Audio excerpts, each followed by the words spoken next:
Alright, welcome back guys. So what we're going to do in this video is we are going to write a function, our own implementation to the strlen function.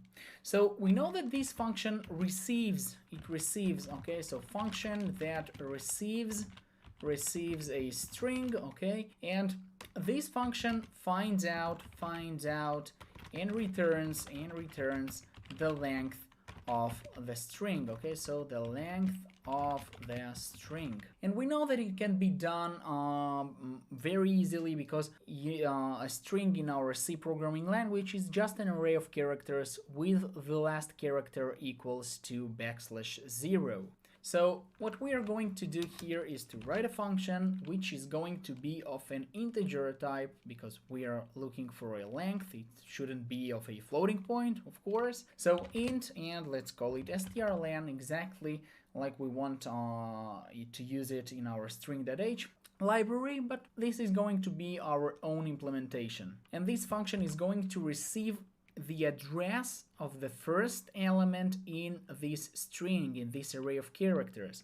So it's going to be char star, and let's call it str, okay? So str will hold the address of the first element in the string, and since we know it's a sequence, it's going to iterate over it and find the length.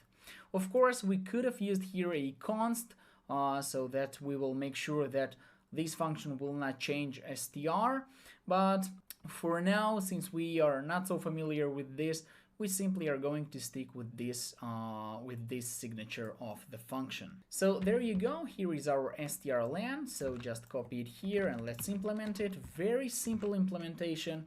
We are going to use int I, and we are going to run over all of this string, all over this array of characters, and find out where we find our first, let's say, \0, right? So while str at index I does not equal to \0, okay, does not equal to this one, we are going to increment I by 1, so I++, and every time we're going to increment it by 1.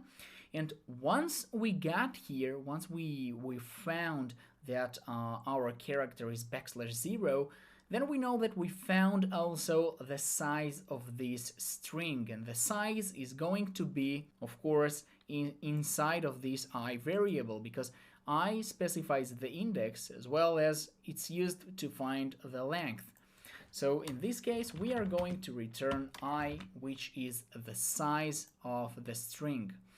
So there you go, very simple, just send the first address of the string, iterated over it to find where is the first element that is equal to \0, meaning the end of this string, used an I variable to find its length, and then returned I.